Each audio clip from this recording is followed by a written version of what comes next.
Hello, everybody. I'm going to stop right at the top, or start rather, right at the top of the hour. I'd like to welcome you all to Connection in Chaos, showing up for yourself and your team in uncertain times. This is a webinar is sponsored by the Wellbeing Task Force of the ABA Tort Trial and Insurance Practice section. And really happy that you can be joining us today. My name is Michelle Powers. I'm a longtime member of TIPS leadership. Started off in the Toxic Torts and Environmental Committee and have done a bunch of different things. I am a member of the Wellbeing Task Force, and now I do consulting, executive and team coaching, leadership development, engaging teams, organizational change, things like that. A former trial attorney I used to be based out in LA. I'm now in Madison, Wisconsin.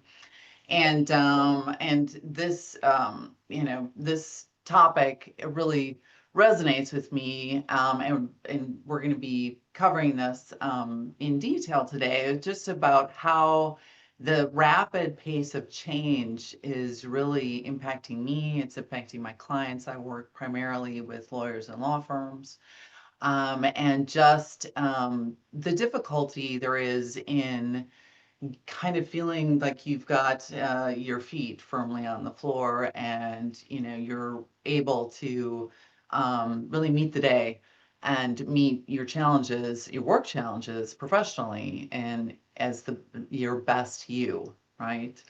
But before we get into that more, I want to give my co-presenters a chance to introduce themselves. Lori Light, could you please say hi and Sure. It is great to be here. I'm so happy that we have this opportunity to talk to you about something that I think is really coming up with so many people. And I can see with the attendees, we've got a strong showing from the Attorney General community, the state Attorney General community, which is great. And I mention that because my background is with the Attorney General community for most of my career. I am a lawyer, a litigator by trade, but I have also spent probably about half of my legal career within the professional development world. So I do a lot working with lawyers and organizations, legal organizations in particular, trying to find space for them to really thrive. And not in the, it's wonderful to have all unicorns and rainbows type of thing and gumdrops, but really, how are we as lawyers going to be the best effective advocates that we can be doing what is a really hard job, and yet I still think it's one of the best jobs that we can have. So now I do coaching, I do teaching, consultant. I work with law schools and individuals.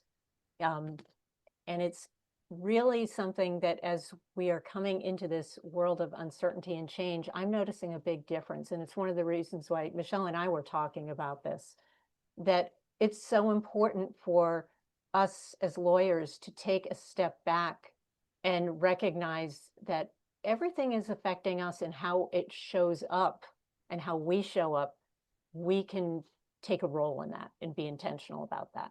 So I'm looking forward to talking to everyone about that today. Great, thank you, Lori. And Josephina Bates, could you introduce yourself, please? Sure. Good afternoon, everyone. I am so happy to be with you all here today. I am a mental health clinician. I have been practicing for over 20 years. However, I have worked in private practice over the last 10 years. My specialty is actually trauma. And because I strongly believe that most, if not all, mental health disorders are rooted in trauma. So this, when I was asked to present, I was very excited because I love educating people on what trauma is and how it shows up on our day-to-day life, which I call trauma responses. And once we understand where some of our behaviors are coming from, I like to call it name it to tame it, then we kind of have this responsibility because now we know where this short fuse stems from, or this inability to sleep and all those things. So now that we know exactly where it's coming from, or it's a response, what are things that we can do to help us through those moments, right? Or to make sure that we keep relationships intact. But most importantly, making sure that we show up for ourselves. And how do we do that? Instead of being reactive, how do we become more preventative? So I'm very excited to be with you all today and just kind of share some information that I think will be beneficial for you. Super excited to have you, Josephina. Thank you. So, in just giving you a quick overview, a roadmap of where we're going to be talking initially about the current legal and cultural climate. What does that look like? What are the impacts of chaos and uncertainty on well-being? So, how does the chaos impact us physically, mentally, emotionally? How does it show up? What does it look like? And then giving you a moment to just do a really brief reflection on, so now that you know this, how are you doing and what needs to change? How's your team doing? Even if you're not in an official leadership role, there are always ways that we can help others. So what are you seeing in your workplace or in your community? Then we'll actually turn to some really pragmatic strategies for individuals and practices to build resilience, and then how can you best lead and support others. I really encourage everybody to jump in on the chat. We're wanting to have this be interactive if possible. It's a little more difficult with the webinar format, but we're going to be monitoring the chat. And we will have time for questions at the end, unless if something comes up and we catch it if the chat's hopefully not moving too quickly, then we'll try to bring that in if it makes sense in the moment. So turning to, what are what's going on? It just feels like this merry-go-round that a lot of times, over the years, when I was in practice, we joke about like, oh my gosh, this wild merry-go-round. I don't know if I can, stay on it. Well, it certainly has sped up, right? They're in the legal profession. There's all kinds of disruption, high levels of uncertainty. We got AI coming in. Maybe you're going through mergers. Maybe there's an issue, questions about hybrid work impacts. Are you back in the office? There's a push with some, especially private law firms, to go back to maybe 4 days in the office. A lot of information overload, distraction, and some just disillusionment, because it's like, wait a minute, I didn't think it was supposed to be like this all the time, right? Just a lot of information and a lot of changes, right, happening. And we're also having to help our clients with this, right? Because as advisors, as advocates, it's our role, to really help others maneuver through the chaos in their lives, or the disruption in their world, or their disputes, or what have you. And so it's even more important for us to be taking care of ourselves in this current reality. I like to the way that this is framed is really, it's VUCA. VUCA is a term that you may have heard. I've certainly been seeing it a lot. It originated from the military back in World War II. And it is really about this, volatile, meaning that there's a lot of rapid change. You don't know exactly when change is going to happen, so it's uncertain. how our impact's going to be coming in. It's complex. Which is different than complicated. As attorneys, we are used to dealing with a lot of complicated issues. Complicated is, there's a way forward, you can figure it out.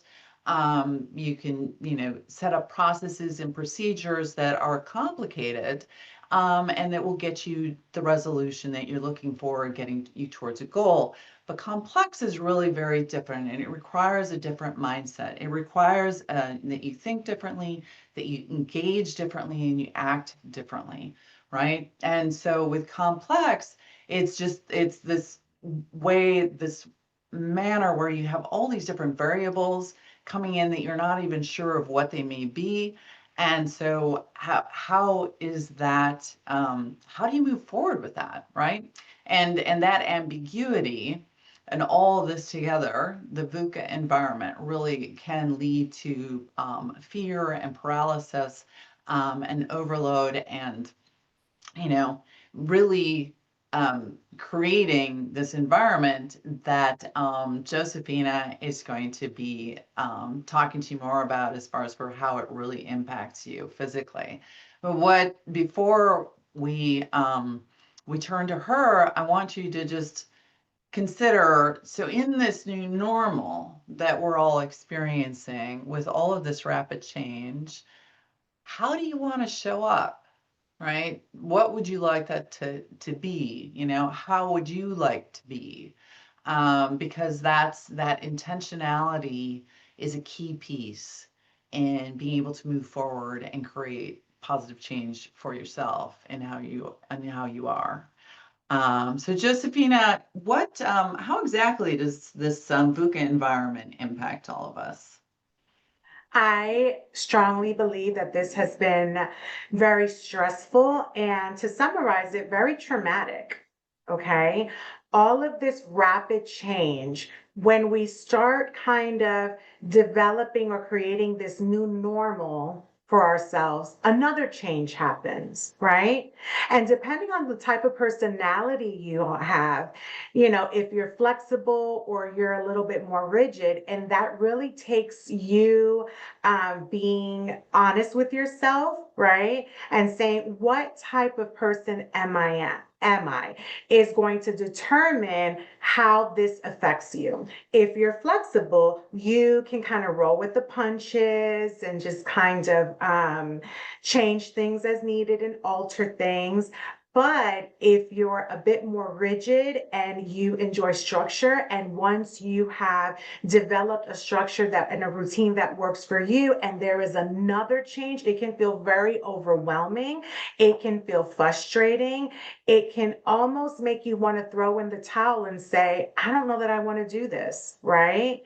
But in any career, you have to be somewhat flexible. It's okay to be very routine and almost slightly rigid, right? But at the same time, you have to be open to change, because that is where life is heading right now. Okay. A few years ago, if you would have told me that we would have had something like Chat GPT or all of these AI systems in place, that we can literally ask a question and it will give us several answers, I'd say no way, right?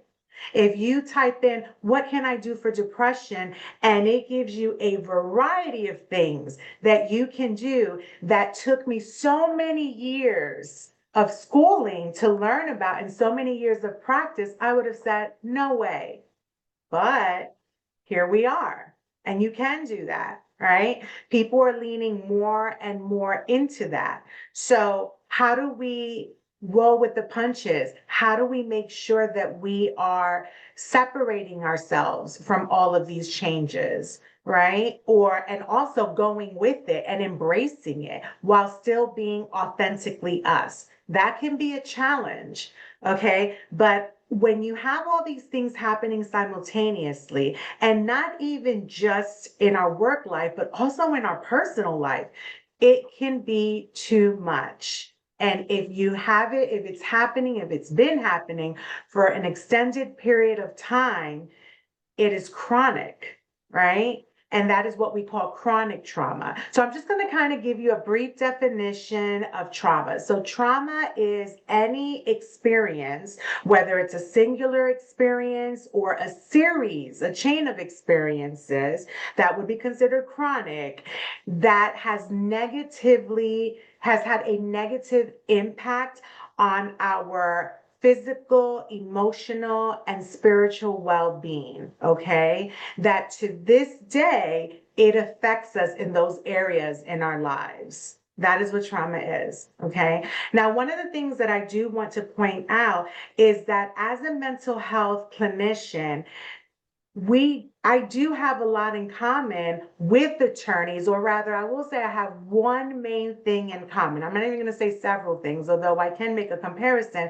But one thing that we definitely share is that we are working with clients in their most vulnerable time in their lives, in their most vulnerable emotional state, and they lean on us to save them, right?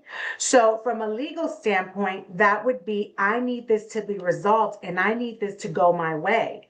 From an emotional therapeutic standpoint, it's okay, I'm experiencing this struggle in this area of my life. I've been recently diagnosed with this particular diagnosis. What can I do so that I can live a better life? Right? That's a heavy weight to carry. Okay.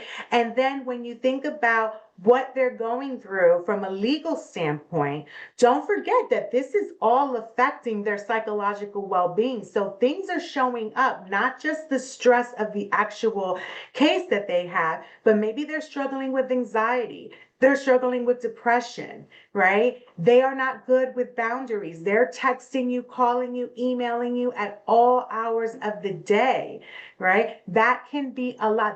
It's not that it can be, it is a lot. So how do we work through that, right? What do we put in place? How do we mitigate that? And of course, I'm going to say we have to definitely set some serious boundaries, right?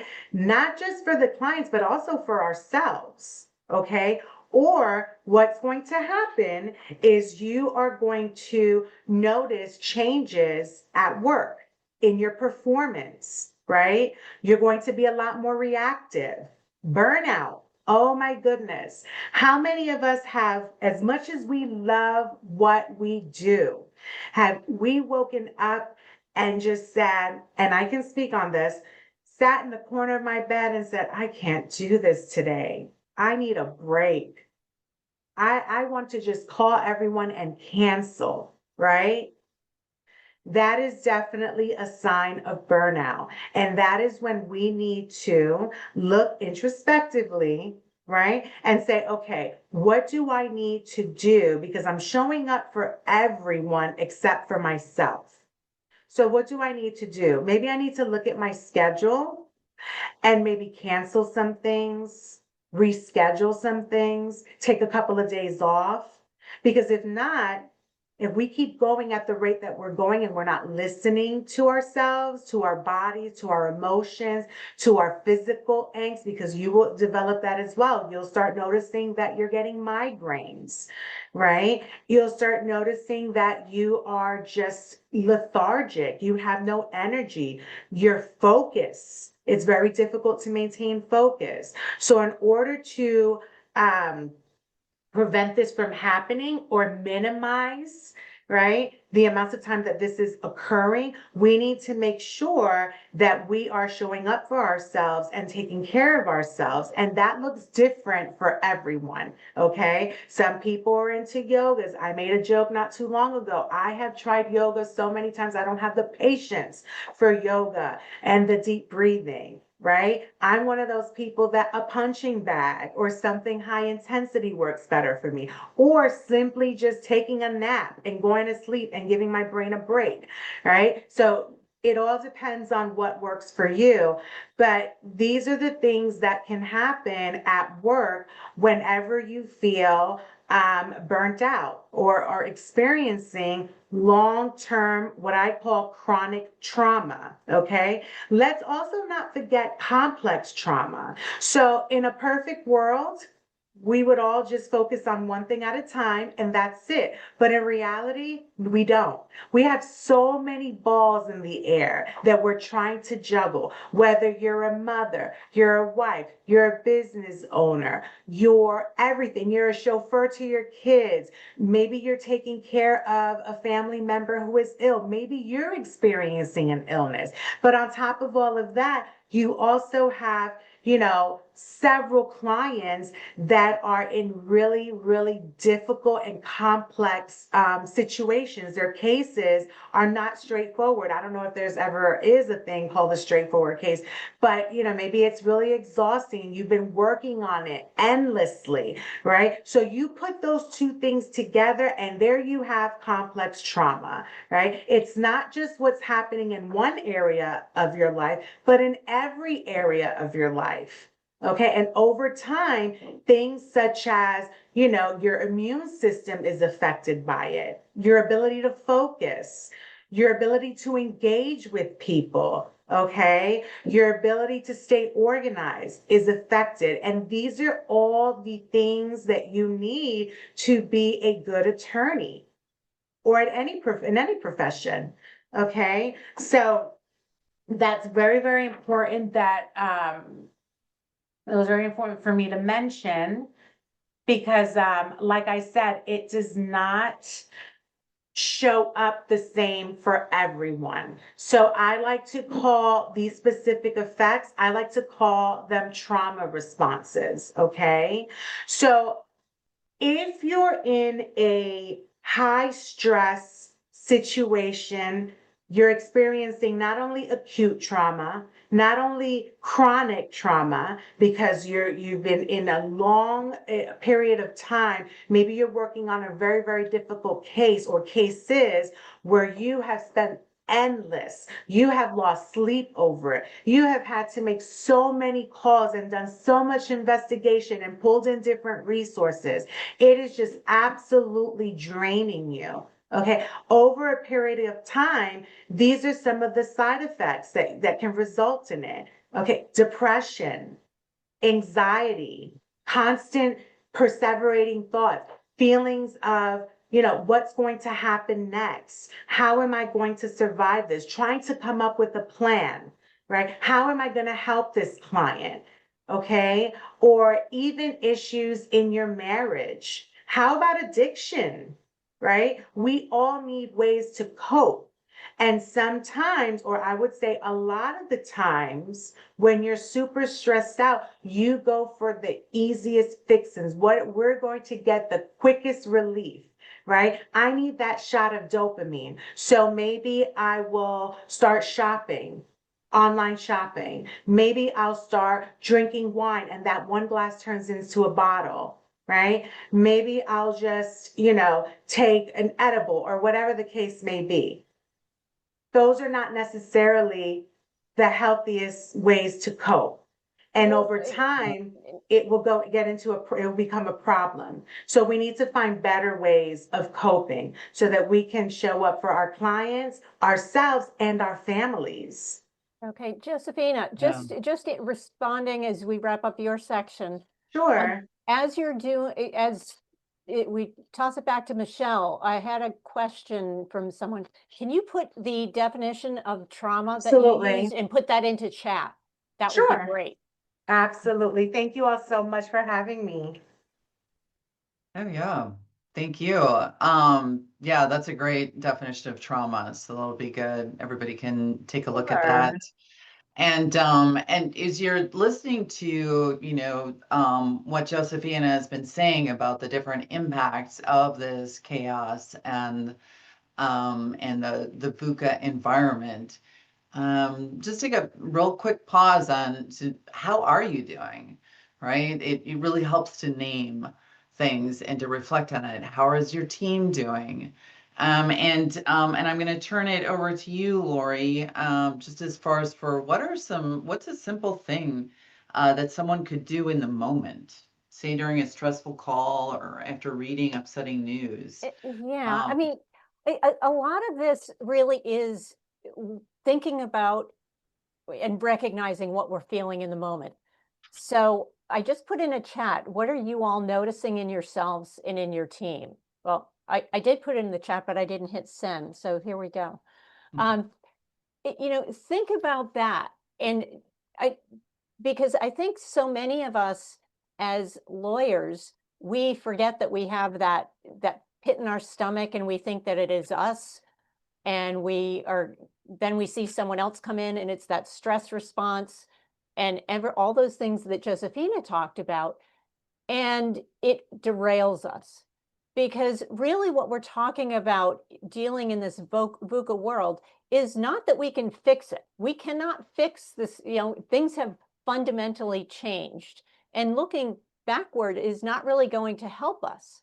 But there are things that we can do, incremental little things that we can do that help us survive, not just survive in a want, let's go on, and yes, we can survive, but that we can actually thrive.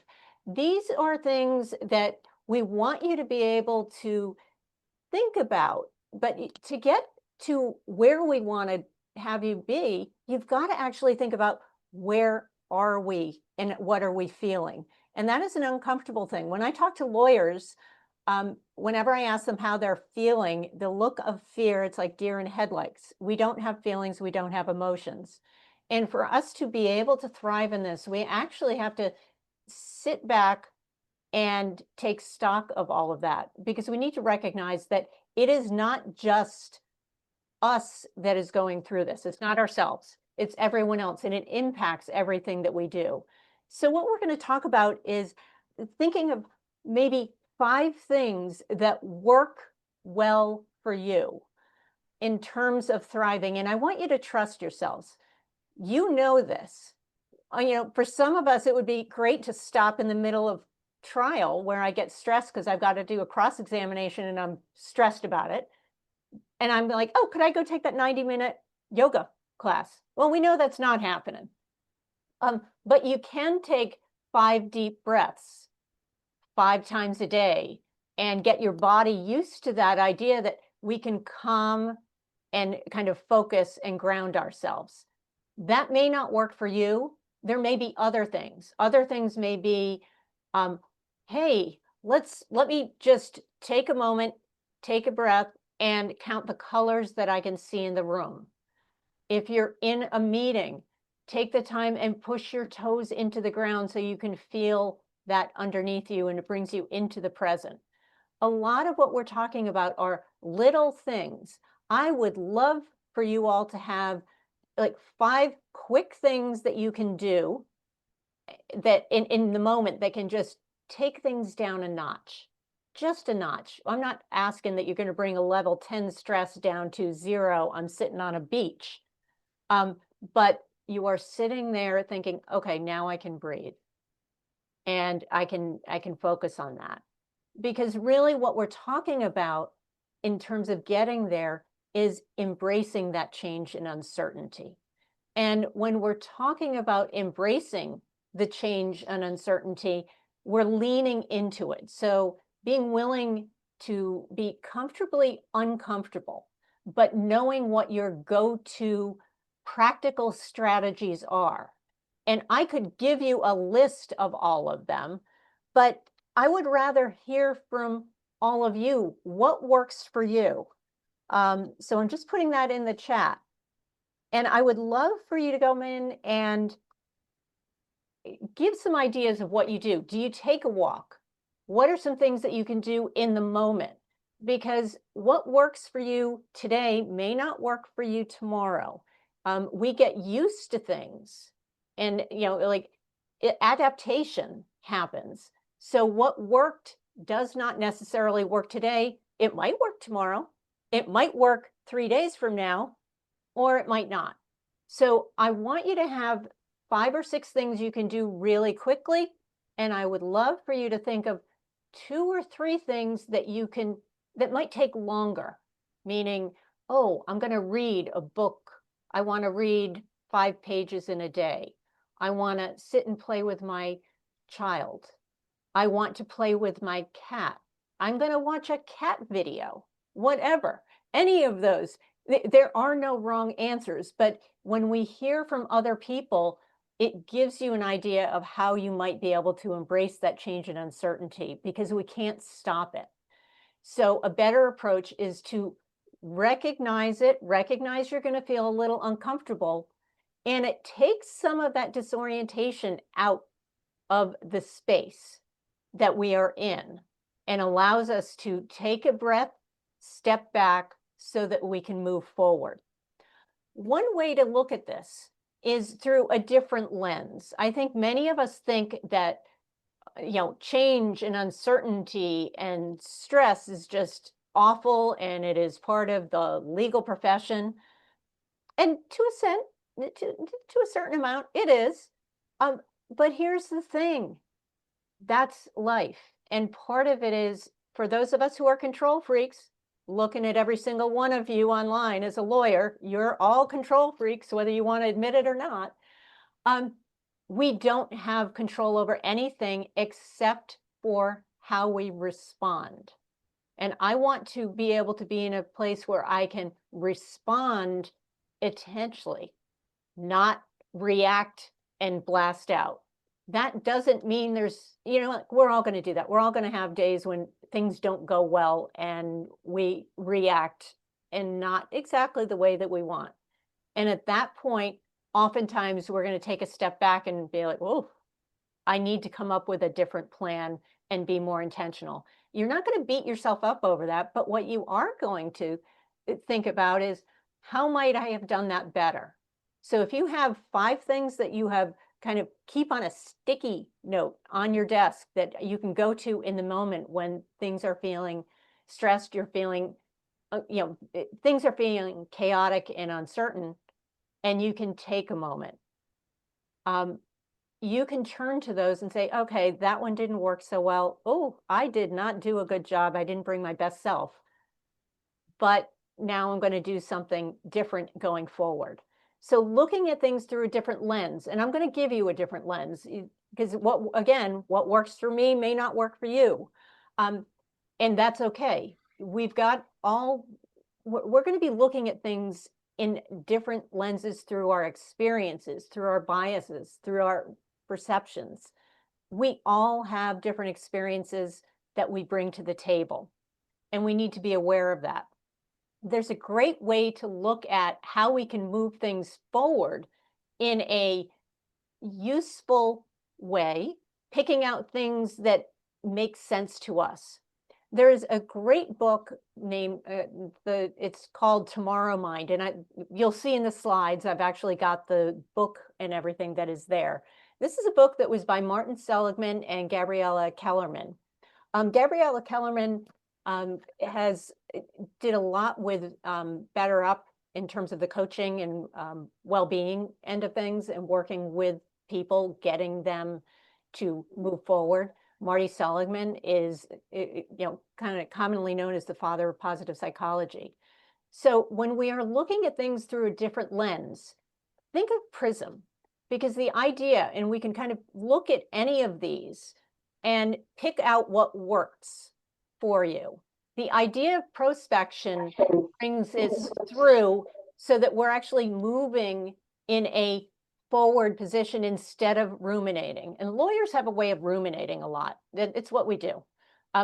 We get taught that in law school. It's called risk management, spotting the issue. We look back and see what went wrong. We want to move that forward. So we want to get that skill of looking ahead and being more prospective in our thinking. The idea of resilience. And I know over the years, many of us have talked about resilience. Resilience is not the idea that you just have to keep going when things are bad and it's just awful and you just keep going, and that's resilience. But it's really thriving through change and learning from what has gone perhaps not as well as you want, and you bring that forward and learn from it and take a different path going forward. This actually helps us become more innovative and creative. You hear all sorts of things where you've got AI that's going to come in and take jobs. Here's the thing, that innovation and creativity, when we're putting things together, it's personal to us. That is the unique human gift that we bring to the table. And we can pull all of that together and deal with what is being thrown at us in that moment. And the way we do that is through connection with others. Oftentimes, lawyers in particular, we live in a little silo. We're so afraid to admit that maybe we don't know something, that we can't answer something. And if we ask for help, that it is a failure. Um, we need to learn these skills and lean into them, that creating rapid rapport and having those high quality connections, that actually builds the social support that essentially it's the foundation for our ability to be more creative, be a better advocate, and really touch other people. The benefit is that helps us as well as our clients, the stakeholders across the board. And it really helps us lean into the idea of we mean something, we matter going forward. And the more you can lean into that, we can be in that comfortably uncomfortable spot to deal with change and be more adaptive and more flexible. And, I'm going to turn it over to Michelle because that gives you the lens. But then we want to look at how do we actually put that in? And what are some of the things that come up when we're dealing with change that are particular to legal profession? Thank you, Lori. So yeah, I really a couple things. First off, I love the whole personal practice of actually being in a meeting and wiggling my toes, and it helps me connect to myself. It helps ground me, helps wake me up a bit, and nobody can tell that I'm doing it. So that's good. I think that this idea of connection, right? Connecting, what we're talking about is connecting to ourselves as well as helping to connect to others when we're in this VUCA environment. And change leadership when you're working with others is really critical to the legal profession. It's critical in all areas, but with our high stress, high performance requirements, if you can really lean into being better with change, being aware that you are in this rapid change environment, embracing the ambiguity, embracing that discomfort that comes with it, because that's really key to being able to letting go of that idea that there's going to be a perfect way forward, that you're going to be able to see that endpoint, because you won't. Right? This is the new way that things are, and our environment is only increasing in the pace of change. So the competitive edge happens for you as a lawyer or your law firm or government agency. It will improve talent retention if you can help to do this, as well as your professional development. I think about one thing that that I find really interesting is sort of the difference between do you know the difference between cows and American bison and how they confront a thunderstorm? And I don't know if you've heard this before, but I really love this, because like, so out on the prairies and the plains, when there's a big thunderstorm coming, cows, they get scared and they all kind of go their own way, and they run away from it. And that reactive behavior, it means that, well, they're running away from the storm, so they're actually in it longer. And they're all scattered about, so that it increases their chance of getting hit by lightning, and having harm come to them. Now, the contrast to that is the American bison, right? Which, of course, evolved on the plains, right? And so they actually really, when the big thunderstorm is coming, they will all gather together, the herd, in a tight formation that helps protect both the young and the adult individuals. And they move towards the storm, right? They move into it.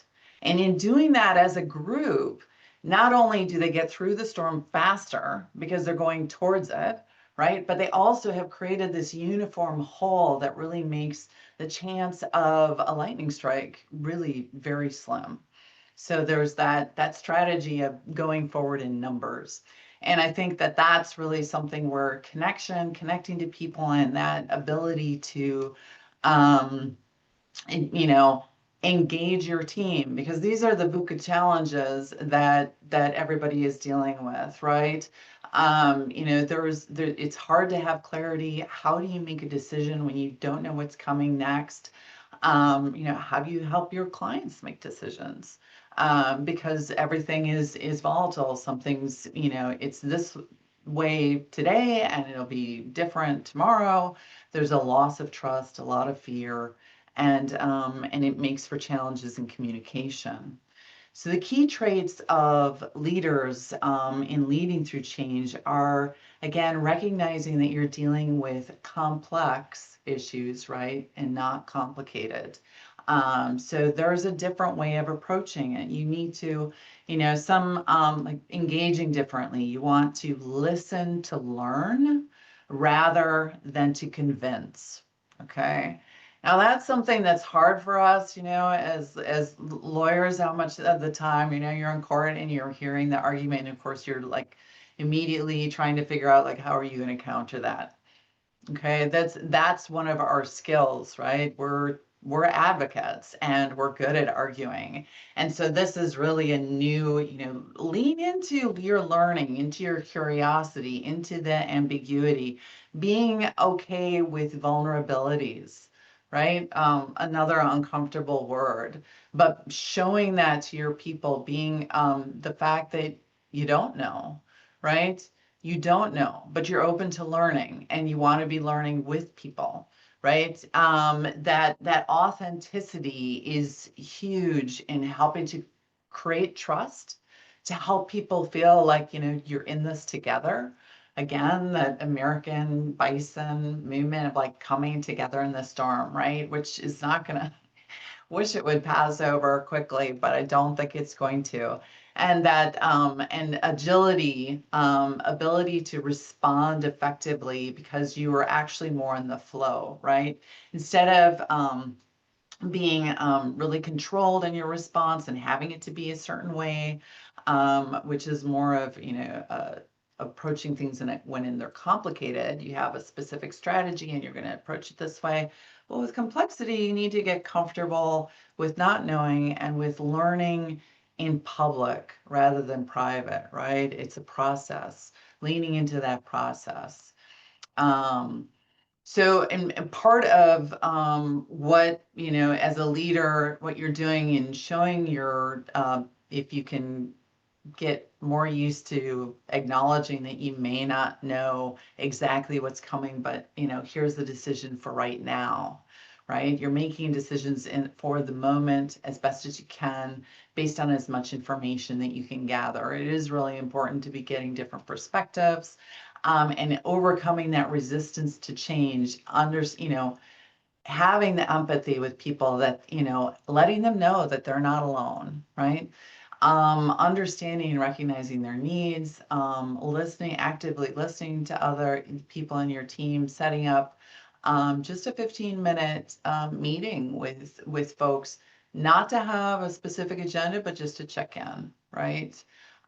So that they know that they aren't there sharing stories about, you know, like, geez, you know, I'm so exhausted. I need more time. I personally, I need more time to regenerate myself, right? I have to be sure, for me, going out for a walk, getting to the gym, getting on the treadmill, those are all like really key pieces for my well-being, making sure that I'm not having too much coffee. You know, sticking more to water is really important for me too. I tend to get amped up. And so there are these different things, to be able to helping people develop their own patterns of that are healthier, right? So coaching folks on and getting through that change, you know, how to be being curious again, allowing for space for people to reflect, reframing their mindsets, asking for their input, right? Allowing people to have an ability to, really move forward on their own projects, right? And helping them to figure it out. Like, how do they help to plan for times that they may not really know exactly what's coming down the road? So, but how do you plan for now? Because now is where you're at, and that's what you really know most about. What I like to say is you want to choose a direction, but not a destination. Okay. So experiment in Yeah. finding out what works for you. And Yeah. Lori? Can I hop in on that? Because Yeah, I think definitely. that's one of those, in terms of the idea of experimentation, that's where the fun is. I want you to think that, think of this as fun. And the last time I talked to someone and I said change is fun, they probably wanted to chop my head off. But here's the thing. When we are experimenting, think of it this way. You are sitting there saying, how am I going to be intentional about how I show up? What are the things that I want to bring to the table? This is where you get to shine and work with others. And it's in that space that you really can have fun in practicing law. But we need to find ways that we can connect with others. And sometimes it's not going to work. Michelle and I have, talked about some of this, and I see many of you in the participants that I know I've talked to you about this. It is what works for you in that moment. You've got to know yourself, know what your energy levels are. Are you an introvert or extrovert? And that doesn't mean one is bad or the other, but if I am coming in and finding what works for me, I love talking to people. I also like going back and being by myself because I'm more introverted. I need to make sure I'm planning times with the energy. So I'm going to work with my energy. If I need to take that time that's a 5-10 minute or even half an hour to go do some yoga or just breathe or go take a walk by myself, I can do that. That's not going to work for everyone. Someone who's more extroverted is like, let's go talk. Know yourself and recognize that, you know what, have compassion for other people as well. Because again, what works for me is going to, someone may be like, oh, good gracious, I don't ever want to do that. I'd rather stick pins in my eyes. On the other hand, it's okay. I'm like, that's great. That works for you. So that allows us to have that understanding and that connection. Connection doesn't mean that you've got to be with someone all the time. It is having that respect and building that trust. And that's the foundation of us to be able to find what works for us and kind of move forward and meet the world where it is, because that's essentially what we're doing, and show up the way we want. Michelle, does that make Oh, sense? I think that makes yeah, I love that.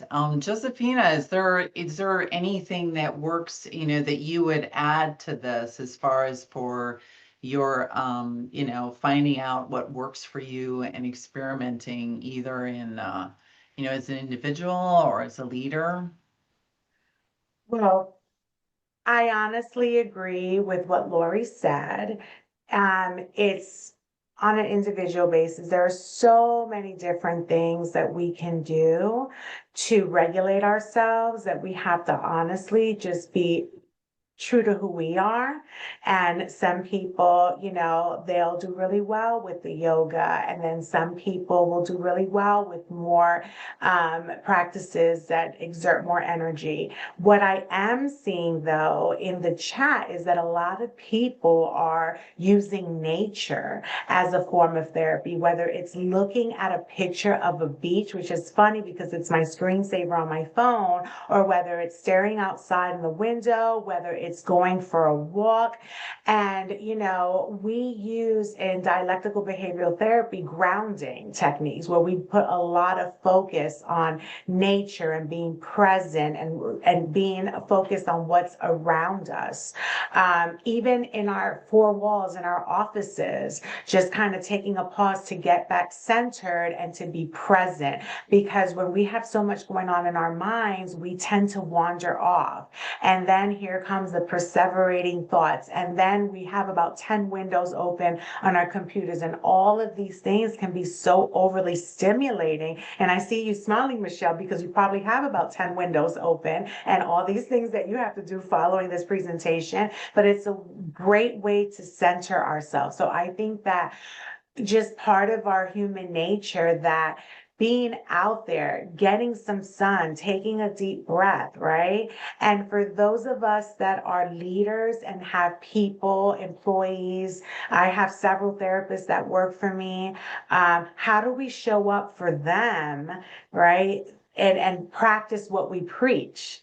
They see us stressed out and we're telling them, well, you need to do this, and we're showing up for them. But it's kind of like, you're saying all the great things, but every time I meet with you, I speak with you, you look so frazzled, right? So I would say the first thing is to be an example as best, good and flawed, right? We're not perfect. We're going to have our days where we conquer it. We practice certain things that worked and we feel amazing. And then we may have our days where we try to practice all these cool techniques. Nothing works. We snap.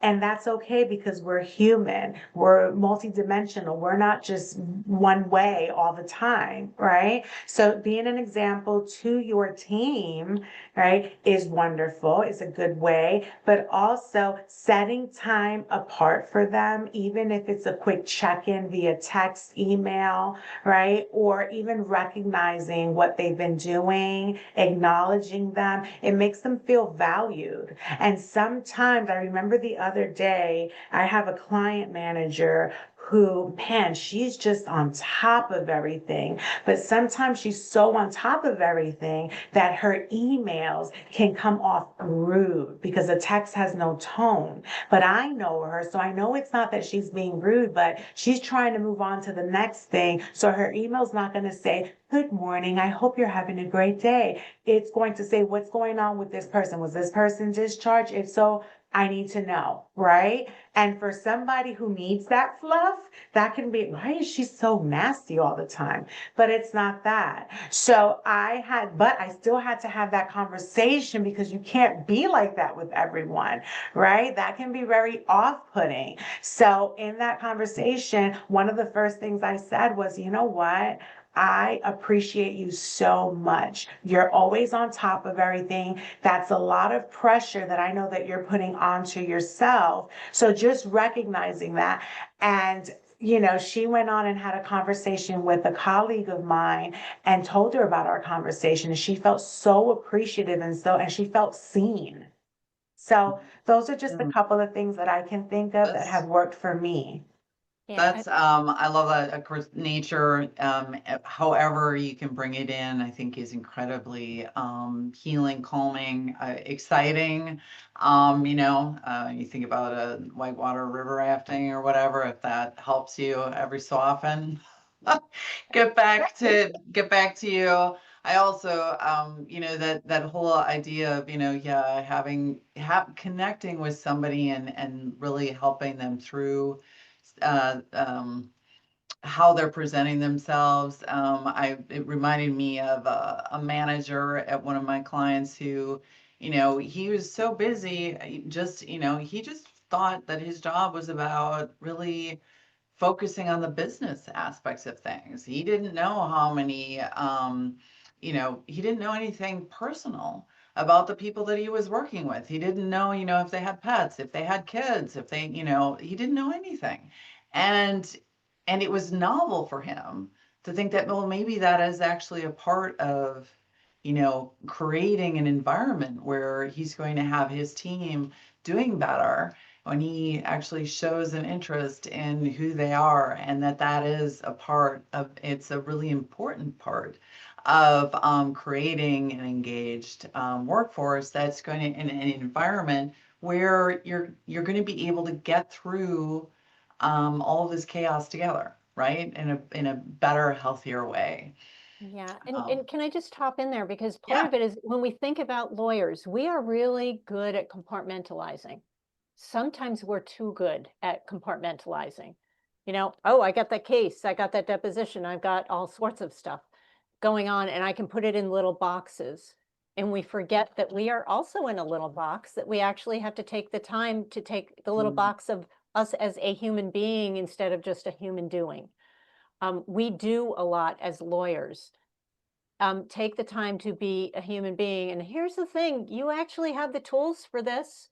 Not just from being a human, like a person, but here's the thing, we teach you, for the most part, skills of active listening, being present.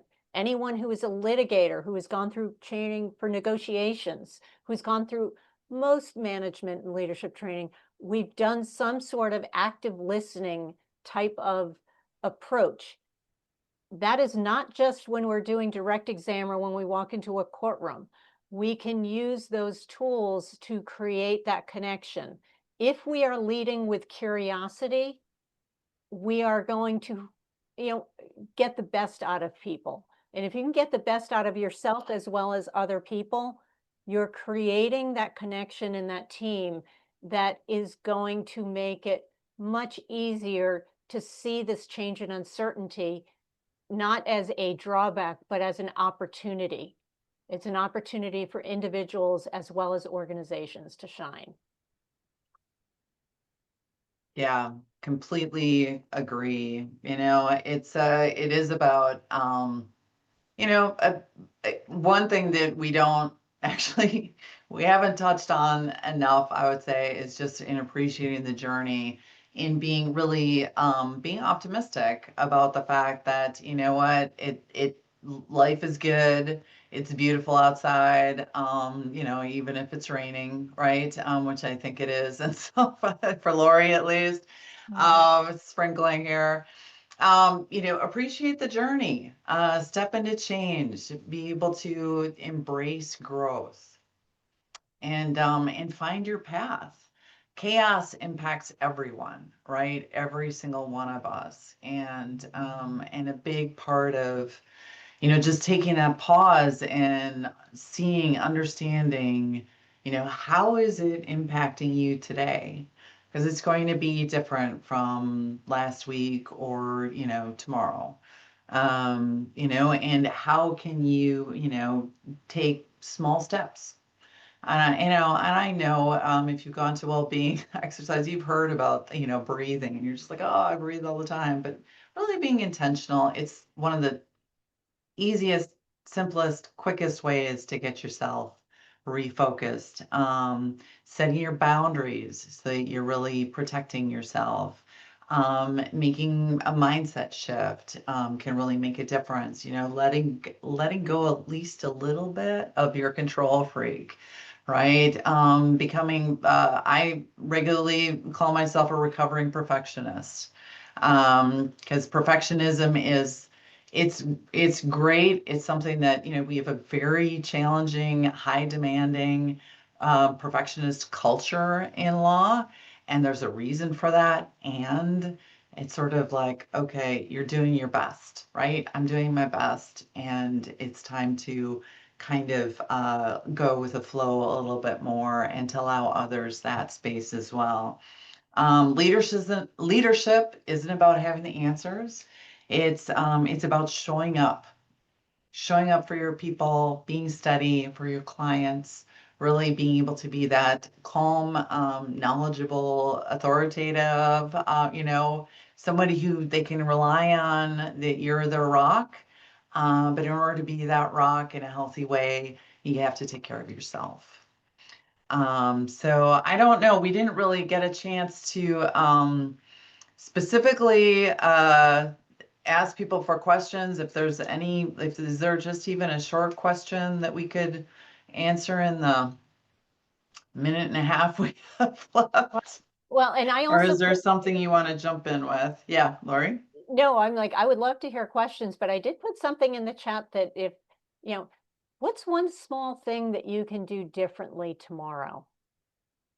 And, Mm, think about that. What is just one small thing, not something big, but as you are getting ready to sign off of this webinar, think about it. What's one thing? And by putting that one thing down on a little sticky note for yourself or popping it into chat, you've now got 1 out of the 5 things I suggested that you do in terms of what's one thing that you have at the ready to go to. Because that's great. That's I'm great. I'm confident you all can do this. It's just a little bit of a mindset shift for Yep. this. Yeah, definitely. Thanks you. Thanks Josephina. Thank you, Lori. You. And thanks everybody for joining us today on Connection and Chaos. And hopefully you got one small thing out of it, if not more. It's great to see all of you and take care. Bye.